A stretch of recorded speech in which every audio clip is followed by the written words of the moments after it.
जय हिंद। मैं हूं तनवीर अहमद और आप इस वक्त जुड़े हैं C7 न्यूज के साथ। 222 जर्जर मकान। जी हां, नगर पालिक निगम सागर ने शहर के 222 मकानों को जर्जर मकानों की सूची में डाल दिया है। वहीं दूसरी तरफ कलेक्टर का भी आदेश है कि इन मकानों को जल्द से जल्द गिराया जाए। हर हाल में इन मकानों को गिराया जाना है, लेकिन ये तब संभव है जब भवन स्वामी ये लिख कर देंगे कि हमारा मकान जर्जर घोषित हो गया है, इसको जल्द से जल्द गिराया जाए, या भवन स्वामी खुद अपने मकानों को गिरा लें। हालांकि निगम ने आज पहली कार्रवाई की है और पंतनगर वार्ड के एक मकान को जो है गिराया गया है। ये पूरी तरह से जर्जर घोषित हो चुका था और जर्जर हालत में पड़ा था। जो चिन्हित मकान किए गए हैं उन मकानों के सामने बाकायदा लाल रंग से क्रॉस भी लगाया गया है। क्या है ये पूरा मामला, देखिए खबर। जर्जर भवनों को लेके जो आदेश निकला हुआ है तो उसको लेके भी स्थिति आपको स्पष्ट करना चाहेंगे। करीब हमारे पास 222 जो है जर्जर भवनों की जो है लिस्ट थी, जिनमें से 120 से जर्जर भवन व्यक्तियों के द्वारा खुद हटा लिए गए हैं। करीब 27 भवन जो है निगम के अधिकारी कर्मचारियों के द्वारा हटाए गए। तभी 90 भवन और ऐसे हैं शहर के अंदर जिनको जो है लोगों को नोटिस दिया गया है, या तो वो स्वयं हटाएंगे या फिर निगम के द्वारा हटाया जाएगा।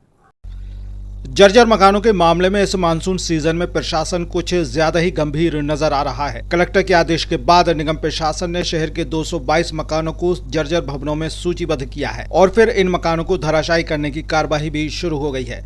सोमवार को पंतनगर वार्ड स्थित जर्जर भवन को गिराया गया।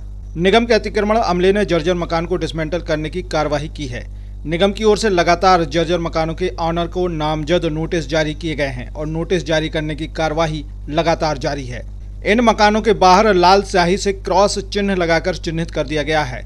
यह लाल चिन्ह सीधे तौर पर बड़े खतरे का संकेत है, न सिर्फ भवन स्वामी के लिए बल्कि इन मकानों के आसपास रह रहे लोगों के लिए भी, कि भवन से दूरी बनाकर रखिए। ये मकान बरसात के मौसम में कभी भी ढह सकता है। सूचीबद्ध हुए 222 जर्जर मकानों में कुछ ट्रस्ट से जुड़े मकान भी हैं और कुछ ऐसे मकान भी जहां भवन स्वामी चाहकर भी मकान खाली नहीं कर पा रहे हैं, न मकान को डिसमेंटल करा पा रहे हैं क्योंकि किराएदार कब्जा ठोके हुए हैं। या फिर यह भी हो सकता है कि किराएदार से मकान खाली कराने के चक्कर में क्या पता मकान मालिक ने अपने मकान को जर्जर घोषित कर लिया हो, लेकिन इसकी गुंजाइश कम ही है और ऐसा मामला अभी तक सामने तो नहीं आया है। लेकिन एक सकारात्मक दृष्टिकोण से खबर देखें तो यही कहा जा सकता है कि शहर के रिहायशी इलाकों में जीर्णशीर्ण अवस्था में पड़े जर्जर मकानों का समय रहते डिसमेंटल कराया जाना जरूरी हो जाता है। निगम के संबंधित सभी वार्डों में तैनात इंजीनियरों को सर्वे कर रिपोर्ट प्रस्तुत करने के आदेश जारी हो रहे हैं। वो इसलिए भी क्योंकि अगर अचानक प्राकृतिक रूप से तेज बारिश आंधी तूफान में भवन धराशायी होता है तो बड़े जानमाल के नुकसान का अंदाजा लगाया जा सकता है।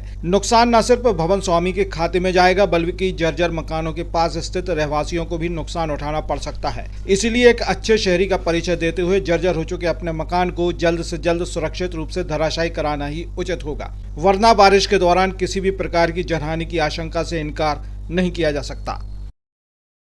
पिताजी खेती बाड़ी हमसे नहीं हो सकता। अब जा का बेटा का होगा, सुबह सुबह से काहे में फरिया में फिर रहे हो। ऐसे के ट्रैक्टर हमारे बस की बात नहीं है। रोज तो परेशानी है, ट्रैक्टर है कि मुसीबत है। हमने सब बातें सुन ली तुमों की।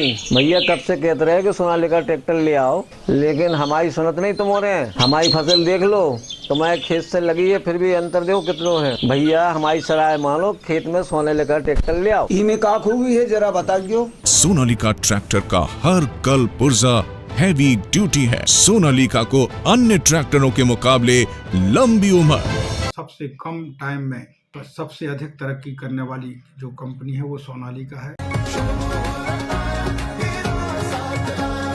सोच रही हूँ टू व्हीलर साहिल ऑटोमोबाइल सादर से लेती हूँ। वहाँ काफी अच्छे ऑफर्स चल रहे हैं।